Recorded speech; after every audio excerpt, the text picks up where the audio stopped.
I spent 2 years loving someone who never saw me as a priority, giving her everything but only receiving disregard and exploitation. So, I've been keeping this story under wraps for a while, but now it's time to share it all. Warning, this is going to be a long one. Looking back, I realize I was the world's biggest sucker. The clues that my relationship was a disaster were everywhere, but I was too love-blind to notice any of them. I know, it's classic simple behavior. Melissa took over my entire life from the start. I am 27, she is 25, and we met at a friend's housewarming party. I'm generally the cautious type, never the guy who rushes into relationships without considering things through. I've always been the type of man who takes his time and considers the pros and drawbacks. But with Melissa? Holy! She had this way of drawing me in that I couldn't stop. She wasn't even trying, which is what made it so dangerous. She made me laugh like no one other. She had a weird-ass sense of humor that simply worked with me. She could make even the most ordinary Tuesday night feel like a vacation. She was also really hot, which helped. The type of girl who makes your pals email you, "Damn, bro, how'd you land her?" after meeting her for the first time. So, because I was so darn into her, I went all in. Like full throttle, no holding back. I always placed her first. It didn't matter if I was working 12-hour hours that week or had significant business to attend to. If she needed me, I dropped everything and showed up. That promotion I was looking for? I declined because she wanted me to go on a weekend trip with her and her pals. What about my closest friend's bachelor party? She left early since she wasn't feeling well and asked me to come over. I also paid attention to all the minor details about her favorite meal, her coffee preferences, which movies made her weep, anything with dogs, and which side of the bed she needed to sleep on. I organized surprise dates and gave her thoughtful gifts, not only on birthdays, but on random Wednesdays to demonstrate that I was thinking about her. I thought of her first. I practically planned my entire life around her, my decisions, my time, and my future plans. Every single thing revolved around her. I even looked at engagement rings, believing she was the one. And for a long time, I assumed she was just as invested in us. This was the lie I kept telling myself. What's the cold truth? She never exhibited the same zeal I threw into that stupid-ass relationship. She just adored being mine and receiving all of the attention. When we initially started dating, everything was great. We had been together for nearly 2 years before everything fell apart. She moved into my house about a year ago, which I actually own and pay the mortgage on myself. I paid everything: mortgage, bills, groceries, even her auto insurance and cell phone bill. I even helped her with school payments. She was finishing up her degree and worked part-time at this coffee shop, so I assumed I was investing in our future together. It's only temporary, I reminded myself. Once she graduates and gets a real job, things will even out. Spoiler alert, they never did. At first, it was very amazing. Melissa was humorous, charming, and energetic. We spent weekends exploring new places, binge-watching series, and simply having fun together. But then things began to change. And I was too dumb to notice. It's incredible how many red flags you can miss when you're wearing rose-colored glasses. For example, despite receiving money from her parents, she never volunteered to pay for anything. Or how she'd talk about her house and kitchen, when I was the one who was paying for everything. Or how she'd make tiny remarks about my pals being dull or my work being too corporate while happily spending the money from that corporate job. What is the worst part?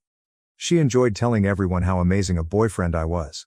She'd write these long-ass messages on Instagram about how blessed she was and how I was the best boyfriend ever, along with photographs of the presents I bought her or the trips I paid for. Her pals thought I was awesome. My buddies thought she was incredible. Everyone believed we were the perfect pair. What about behind closed doors? That's where the truth resided. And I was too blind to notice it. I continued offering justifications for her. When she would cancel arrangements with my family to spend time with her pals, I would convince myself that she is simply independent. When she would spend hundreds of dollars on clothes yet forget to contribute to groceries, I'd imagine she was still figuring out adulthood. When she rolled her eyes at things that were important to me, I convinced myself that we simply had different interests. I was creating excuses for her because I did not want to confront the truth. That perhaps, just maybe, I loved her more than she loved me. And it's not like she was some evil mastermind. She wasn't twirling her villain mustache or planning how to use me. She took, and I gave. Over and over again. It became our dynamic. She expected me to offer everything, while I anticipated little in return. That's the messed up part about love. You can sometimes convince yourself that's how it should be. But the warning indicators weren't immediately obvious. Just minor things I decided to ignore because I didn't want to accept the fact that I was being played like a fiddle. Melissa gradually became more distant. Not particularly obvious, just minor details that I overlooked. For example, she'd cease waiting for me to have dinner once I texted that I was on my way home. Or how she'd be staring at her phone the entire time we were together, chuckling at whatever she was looking at and scarcely acknowledging anything I said. I'd be talking about my day, look up, and notice her gaze had not left her screen once. She then began to go out much more frequently, 3 to 4 times per week. She'd say she was hanging out with the girls or had a study group, and I didn't take it seriously at first. I mean, she is entitled to her own life, right? I'm not a controlling boyfriend. However, it quickly developed into a pattern. Weekends, weeknights, random evenings, I'd come home from a 10-hour shift, eager to spend time with her, only to discover an empty house and a half-assed text stating, "Out with friends, don't wait up." When she returned home, she was either still on her phone or went straight to bed, stating she was exhausted. No. How was your day? No hugging, no love, nothing. What went wrong? I was still doing everything around the house, including cooking, cleaning, laundry, food shopping, and paying all bills. Meanwhile, she was rent-free, bill-free, and could do anything she wanted whenever she wanted. And I simply let it happen. I tried bringing it up once, remained calm, and told her I felt we weren't connecting anymore. She waved it off with some nonsense like, "I just need some me time, you're overthinking it." Overthinking? I was working more than 50 hours per week to support this relationship. And was I the problem for wanting to feel connected? But I did not want to appear clinging or controlling. So, like a moron, I dropped it. It worsened from there. On Saturdays, I would wake up to find she had already left. She'd text hours later, saying she was with the girlfriends, or just say something generic like "out." I stopped asking for information because she would become defensive and act as if I was grilling her. "Why don't you trust me?" she'd demand. And I'd back off quickly. Classic manipulation. But I couldn't see it then. And she never went the extra mile for me, as I did for her. I'd organize these nice dates, and she'd say, "That's sweet," but never reciprocated. When I was stressed at work, my boss was an absolute nightmare. She'd text, "I'm here for you," but never show up. When my father became ill and had to be hospitalized, she went to brunch with her friends rather than accompanying me. "Hospitals freak me out," she said. I remember one time when I spent about a month organizing her birthday. She made appointments at a posh restaurant she had been wanting to try. She got tickets to see her favorite band. She even arranged with her friends for this whole surprise affair. It cost me nearly $1,000 all in. But I felt it was worthwhile to see her happy. Do you know what she did for my birthday a month later? She bought me a $50 Amazon gift card and spent most of supper texting her buddies. When I expressed disappointment, she had the audacity to inquire, "What?" "I got you a present." She stated it with a pouty expression, as if she deserved a standing ovation for remembering my birthday. Meanwhile, I'm standing there holding a gift card with the digital receipt still attached, indicating she purchased it that morning. Really thoughtful, babe. Our connection was extremely unequal. Looking back, if I was even 10 minutes late getting home when she wanted to go somewhere, she'd be upset for hours. But she could disappear for the entire evening without warning, and I was expected to be fine with it. If I wanted to spend time with my guys, I had to tell her a week in advance. She'd make plans with her buddies while we were doing something else, then just bounce. I started seeing other strange things too. How her girls' nights always seemed to include a large number of boys in the photos she was tagged in. She'd always place her phone away from me when texting. How she'd get all dressed up, full makeup, gorgeous outfit, for study group. How she'd arrive home at 2 a.m., smelling of wine and cologne that wasn't mine. I started getting these knots in my gut whenever she went out. I had a strong sensation that something was wrong. But I continued pushing it down, telling myself I was overly paranoid. What irritated me was that all of my friends noticed it. Kyle approached me at a BBQ and asked if I was okay, as Melissa seemed uninterested. And I defended her. I was truly angry at him. I told him he did not comprehend our relationship. My sister informed me straight out that Melissa was using me as an ATM. And I didn't speak to her for 2 weeks after that. That's how much I was in denial. I was paying for this chick's entire life, housing, food, bills, and even her tuition, while she treated me like an irritating roommate she just had to be nice to on occasion. And I could not see it. Perhaps I didn't want to see it. Because seeing it would imply admitting I had been duped. That the relationship in which I had devoted 2 years, thousands of dollars, and all of my emotional energy was a fraud. That is a hard pill to take. However, reality finally smacks you in the face. My friend once asked me whether our relationship ended abruptly or gradually. The truth is, it was both. Like a frog in gently boiling water, I had no idea I was being roasted alive until it was too late. Melissa had always been somewhat selfish. However, it took a long time to register. Because she would still do the bare minimum of relationship activities. She still claimed I loved you and would occasionally do something nice for me, as long as it didn't bother her too much. When other individuals were around, she continued to act as if we were a team. But behind closed doors, things only got worse. Then our plans lost their meaning for her. We'd agree to watch a movie on Friday night, but by Friday, she'd forgotten and made plans with her pals. When I reminded her of our intentions, she sighed heavily, as if I was being a burden. "Can't we just do it tomorrow instead?" she'd ask, already dressed to go out. And when we were together, which was becoming increasingly rare, she'd act as if being with me was a task she had to complete. She'd frequently check the clock, use her phone, or mention how much fun she was missing out on. And when I called her out on her attitude, she would gaslight me. "You're too sensitive. It's all in your head." Or, my personal favorite, "You're being controlled." She was a master of the quiet treatment. If I did something to irritate her, didn't get the exact brand of whatever she requested, I questioned her about arriving home at 3 a.m. I asked her to chip in for groceries on occasion. She'd get chilled. Would not speak to me. Would not look at me. I would pretend I wasn't even in the room. It could last several days. And I'd have to apologize simply to make it stop. Even when I had not done anything wrong. It was exhausting. My mental health was deteriorating. I could not sleep. Could not concentrate at work. I was constantly on edge, wondering which version of her I would find when I got home. Will she even be there? Would she speak to me? Or will I be ignored for some insignificant infraction? I started having persistent stress headaches. I lost weight because my appetite was shattered. My work performance suffered, which just added to my stress. Because I needed the job. To keep a roof over her head, and the vehicle she drove, in her name. Throughout it all, she kept talking. Never once was I asked whether I was okay. I never realized I was disintegrating at the seams. As long as the bills were paid, she could do whatever the heck she wanted.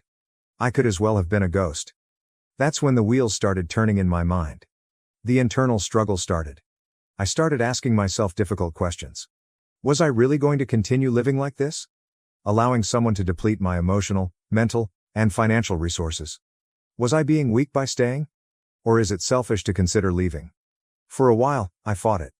I told myself I'd be a jerk for walking out. That partnership requires effort, patience, and sacrifice.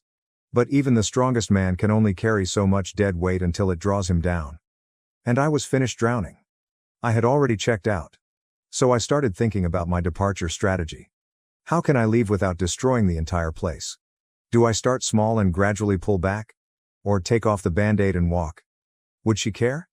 Is it only my pride that hurts? I did not want to be the man who quit up. But I also wasn't going to be the idiot that stuck around a losing game. What's the truth? I was already halfway there in my head. My body simply hadn't caught up yet.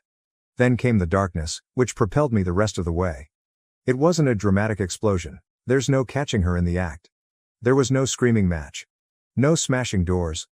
If I had to wager, cheating was undoubtedly involved. But no, the item that opened my eyes was small, simple. But it hit harder than a slap in the face. It was the type of event that did more than just sting, it makes a mark. It was Friday night. I had been grinding all week. Late nights at the workplace, wrapping out a major project. Exhausted wasn't the right term, but I wasn't going to crash on the couch like some beaten down person. Nah. I had one final move to make. I was not searching for quality time. I wanted to flip the script. To let her know, without stating it explicitly, that I had already psychologically exited this relationship. I entered the house at 6, dropped my keys on the counter, and heard her music screaming from the bedroom. I already knew what it meant. She was preparing to leave. Again? Another night with the ladies. According to the Instagram photographs, there were also some strange males. 3 weekends in a row. The third time, I'd be left sitting alone in my own damn house, like an afterthought. I knocked once before pushing open the bedroom door. She was standing in front of the mirror in nothing but her underpants, doing cosmetics as if she were preparing to walk the runway. Normally, I would have paused to savor the scenery. Not tonight. Tonight, I was not here to admire anything. "Hey," I said, My tone smooth and casual. Just another guy looking to spend the night in, right? We were thinking we could stay in tonight. Order some food, throw on a movie, just chill. Been a while since we had a night to ourselves. She did not even look at me. I didn't pause. Did not flinch. I just kept applying mascara as if I wasn't standing there. Can't. Promised the girls I'd meet them at Ashley's. We're hitting that new club downtown after. The girls. Always the girls. It's funny how the girls' Instagram images had more male buddies than a frat house. I kept my voice quiet and my posture relaxed, leaning against the doorframe as if I had all the time in the world. Yeah, I thought maybe you'd want to catch up. We've barely crossed paths all week. I come home and you're either gone or heading out the door. She eventually looked at me in the mirror. Her eyes flickered with annoyance. It's not my fault you work so much. So there it was. That was a small poke. She understood why I was working so hard. To keep the house. To pay for her car. The bills. She didn't even acknowledge that all she had came as a result of me busting my ass. But sure, let's toss that back at me. I nodded slowly. Allow the silence to continue for a second. I continued. Relationships take work too. Just thought maybe we should make time for that. That is when she turned. Mascara wand in hand. I felt like I was just an annoyance in her night. She then dropped the line that sealed it. You're not my priority right now, okay? I have other things going on. The way she hurled those remarks at me was casual as hell. As if she were informing me we were out of milk. While applying mascara for some other dude to enjoy. The chef's kiss of disdain. Absolute masterclass in how to end a relationship in 10 words or less. 2 years. It comes down to just one line. The entire relationship boils down to me not even being on her list. I did not move. I didn't say anything for a moment. Just standing there. Allowing it to land. Allowing her to hear how quiet I could be when I was finished caring. What did you just say? I inquired. Not because I didn't hear it, but I did want her to hear it again. I wanted her to really consider what she had just said to me. She sighed, returning her gaze to the mirror, her tone casual and dismissive. Don't be so dramatic. I already have plans. We can hang out tomorrow or whatever. And that was all. The moment. The last nail. After all I'd done. After each time, I put her first. I was not even an afterthought. I served as a placeholder. An ATM with a heartbeat. I did not yell, did not argue. That would have given her excessive credit. I just stood there, looking at her reflection. I'm wondering how the hell I let things get this far. How I let her believe she could walk all over me and I'd just keep taking it. But that was the last time she spoke to me as if I were nothing. Fine, I answered in a firm voice. Calm. Go have fun. And I intended it. Go have some fun, Melissa. Enjoy it while you can. Because of the man standing in front of you.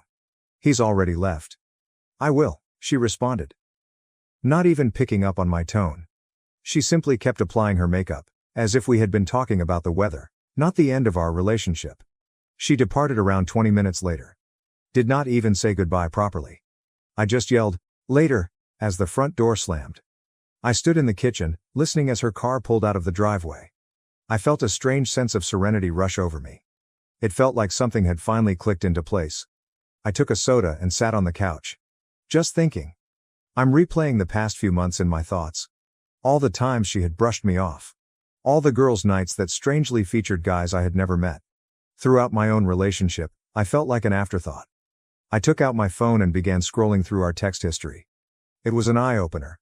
Page after page of me checking in. Asking about her day. Telling her I miss her. Making plans. What were her responses? Always short. Often, hours later. We frequently canceled or changed our arrangements. When she was going through a difficult time, I would write her paragraph-long letters of encouragement and affection. She'd respond with the BBX, or a thumbs-up emoji. It was all fine there. In black and white. The evidence of her not giving a damn had been in my pocket the entire time.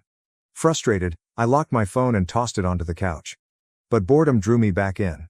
I opened Instagram and scrolled idly through the tales, attempting to numb the frustration that was burning beneath my skin. I watched one of Melissa's pals post videos of their night out. Dim lights, loud music, people laughing, drinking, and grinding on the dance floor. The entire atmosphere of the place screamed pandemonium. My thumb paused for a second before swiping up to send a casual message. Is Melissa having a good time? I asked. No emotion. There's no edge. Just a basic question. A few minutes later, the friend responded. Yeah, she's great, totally vibing tonight. Cool. I left it to read. Then the following story appeared. And there she was. Melissa. On the dance floor. Grinding on a guy with his shirt half open and abs on full display. She was giggling, her arms wrapped around his neck. As if she did not have a boyfriend at home. As if she didn't have someone to pay her bills, cover her tuition, and maintain a roof over her head. And with that, the switch switched. I locked my phone, tossed it on the sofa table and lay back, taking it all in. I was not going to argue. I was not going to blow up her phone or have a big confrontation. What's the point? She had already made her decision long before tonight. All that remained was for me to make my own. About an hour later, I heard the key enter the door. She stumbled in, giggling at something on her phone, with no care in the world. She didn't notice me sitting there in the dark lighting. Have fun? I inquired, my tone calm and steady. She jumped and almost dropped her handbag. Jesus, you scared me. She laughed, but it was forced. She appeared disheveled, with smudged makeup and tangled hair. Why are you sitting in the dark like some creep? I shrugged. Just thinking. She began going toward the bedroom, brushing me off like she always did. Like I was a roommate she tolerated. Thinking about what? She asked, looking over her shoulder. I saw her lean back, arms stretched across the couch, calm and cool. The kind of tranquility that comes when you've chosen to stop playing games. About how easy it is to lose respect for someone, I muttered. Not bitter? Just facts. She paused, looking back.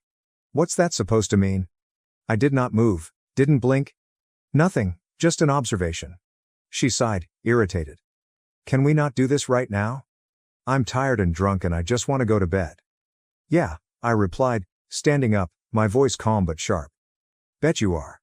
All that hands-on cardio must be wearing you out. This made her freeze. She blinked, confusion flashing in her eyes. What are you talking about? I smiled. You know what I'm talking about, Melissa. She opened her mouth, prepared to lie. I saw it on her face. Prepared to tell me, just fun, just friends. But I did not give her a chance. I didn't want her justifications. I didn't need her phony tears or pathetic apologies. I was done with the game. I'm not in the mood for stories, I replied plainly. Go to bed. She hesitated, as if she were waiting for me to start a battle. Because she realized she was doing something wrong out there. But there wouldn't be one. She no longer deserved that energy. She was not worth it. After that night, I did not simply stop caring. I cut the cord. Hard. I went full ghost mode in my own home. I didn't want to waste energy on someone who had already shown me where I stood in her life. Texting during the daytime? Dead. Are you asking about her classes? Done. Picking up her favorite snacks? Making dinner? Folding her laundry? Asking where she was going or when she'd return? Over. Why bother? If I wasn't her priority, she certainly wasn't going to be mine. She no longer deserved that version of me. But I did not stop there. I began severing the ties that bound her to the life I was paying for. I logged into each account. Car insurance? Gone. Phone bill? Gone. Her streaming services? Gone. I cut her off cleanly. No more free rides on my dime. I wasn't going to pay for her nights out, intoxicated Uber rides, or endless shopping sprees while she pretended to be single in public and treated me as an afterthought in private. What about her tuition payments? Cancelled. Did she want independence? She was going to receive it. At first, she didn't even notice it. She was too preoccupied with her own affairs to realize that her personal butler and private banker had gone off duty. However, after a week, she began to notice the shift. I noticed that the man who had formerly made her the center of his life no longer orbited her. Initially, the stares she gave me were subtle. Confused. Testing. She seemed to be trying to figure out what was wrong but couldn't quite pinpoint it. You've been quiet lately, she murmured one night, sitting at the far end of the couch, her gaze shifting between mine and her phone. I shrugged without looking up. Have I? Yeah. Is something wrong? I let the silence continue. Then he gazed up at her, calm, unconcerned. Nothing that matters to you? Her brows pushed together. What's that supposed to mean? I cocked my head and smirked faintly. It means exactly what it sounds like. If it's not your priority, why would you care? Her eyes widened as the knowledge struck her. I was responding to her own words. It landed harder than she imagined. Are you seriously still upset about that? It was just a comment, I didn't mean it. Sure, I replied, standing up. Whatever you say. And with that, I walked out of the room. I am not disturbed at all. She was left sitting there, puzzled and uncomfortable in the solitude. I maintained the pressure throughout the next few days. Or rather, I kept the pressure off. I was just absent. Physically there. But I mentally checked out. She'd try to strike up a conversation, and I'd respond coldly, with one word. She would suggest that we go out, and I would shrug. Nah. Busy. She'd ask whether I was mad, and I'd simply answer, nope. Just respect your priorities. When she realized her phone bill hadn't gone through. When her vehicle insurance company contacted her instead of me. When she tried to connect onto Netflix, she learned it was no longer her account. She said nothing at first. Just went silent. Confused? The kind of disorientation that sets in when someone finds the safety net they once took for granted has vanished. Watching her squirm was nearly enjoyable. Confusion turned to frustration. Frustration turns to desperation. She was unused to being ignored. I wasn't used to not being the focus of my own universe. The more I backed away, the harder she reached. Meanwhile, I focused on myself. I go to the gym every day after work. It wasn't because I wanted to appear well for her. But I'd had enough of pretending to care. I started going out with my boys again, the ones she labeled uninteresting because they didn't fit into her small social circle. I got back into my activities. I spent my evenings doing anything I wanted for once. I wasn't living for her anymore, I was living for myself. And damn, it felt great. Then, like clockwork, she began trying. Going home earlier. My favorite takeout is suddenly being brought back. Asking about my day and actually waiting for a response. Dropping small compliments. Trying to snuggle up with me on the couch. Unfortunately, it was too late. I had seen enough. We've heard enough. She was just catching up, and I wasn't on the field anymore. But I allowed her to keep trying. Let her sweat. Allow her to experience what it was like to reach out to someone who did not respond. One night, she snapped. She came at me with tears in her eyes and a shaky voice, as if she were the victim. I don't understand what's happening, she told me. Why are you being like this? My expression remained bland. Cold. You made it clear, Melissa. I'm not your priority. You've got other things going on. I shrugged. So now, I'm focusing on my priorities. And honestly, you're not one of them. Her face crumbled. But that's not fair. I said one thing, one time, and now you're punishing me for it? I laughed. Hard. Not because it was humorous. But that was pathetic. One thing, Melissa? You've been showing me I wasn't a priority for months. Every time you blew me off. Every time you took advantage of me. Every time you looked at me like I was just there, like I didn't matter. I went closer, my voice low and firm. I paid for this house. Paid your car insurance. Paid for the food you eat, the bills that keep the lights on, your damn tuition. And all I got in return? You're not my priority. Well, message received, loud and clear. She broke. The tears came quickly, messy. As they always did when she felt control was slipping from her grasp. I didn't mean it like that, she shouted, her voice shaking. I was stressed. I wasn't thinking. I love you. But I was not buying it. I stood there, watching her fall apart. I felt nothing. Simply cold clarity. She could cry rivers, but I was not going to drown in them again. In that instant, the plan came together. I was not going to fight. I would let her weep. Let her believe she still had time to rectify it. And then I'd disappear. Quiet. Clean. She was not worth the drama. Did she want me to be an option? I'd teach her how it feels when a choice simply evaporates. The next day, I awoke at 5 a.m.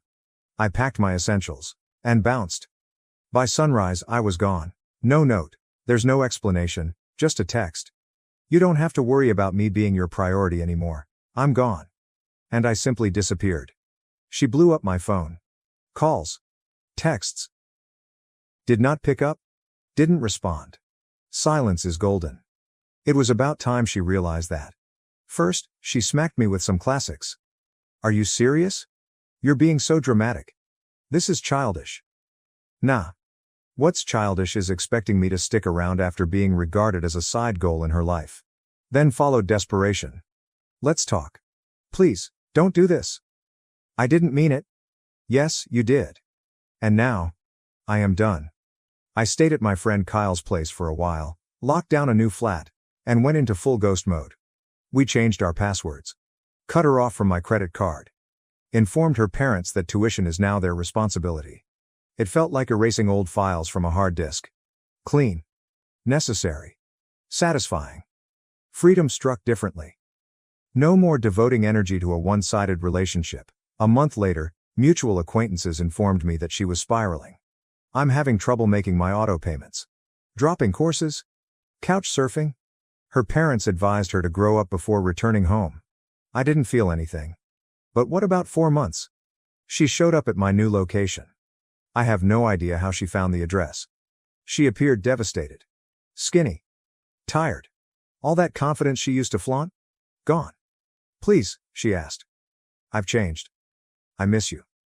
I messed up. I just stared. Yeah. You did. Can we try again? I'll prove it to you. You're my priority now. Priority? I asked, twisting my head as if I were truly perplexed. What are you talking about, Melissa? You stopped being on my radar a long time ago. I don't even remember what it felt like to care. She broke down. Crying. Begging. She made bogus promises that she would be different and change. What about me? I felt as if the weight had already been removed. She was the only one still clinging on. You should go, I responded calmly. Almost bored. There's nothing for you here, not anymore. I closed the door. Her sobbing from the other side. Not my concern anymore. And damn, it felt great. Freeing. It was like removing a weight I had no idea I was carrying. Several weeks later, I met somebody new. A badass girl. A real one. Genuine. Thoughtful. Actually understands how to be a partner. She says I am a priority. And she means it. Demonstrates it. Every day. A game changer. Word got out. Melissa listened. She went crazy. I began showing up where I might be. Texting me from a random number after I blocked her previous one. Desperation looks ugly on everyone. I ignored it. I was finished with her games. Last I heard, she dropped out of school. I moved back home. What about her life? A mess. Mine. Better than ever. It's funny how it works. She believed I was replaceable. It turns out she was. And now? She'll have to live with that. People ask me if I regret it. If I ever feel tempted to reach out. Nah. Leaving was the best decision I've ever made. Because when someone shows you that they do not care, believe them, and then make absolutely sure they are no longer your concern.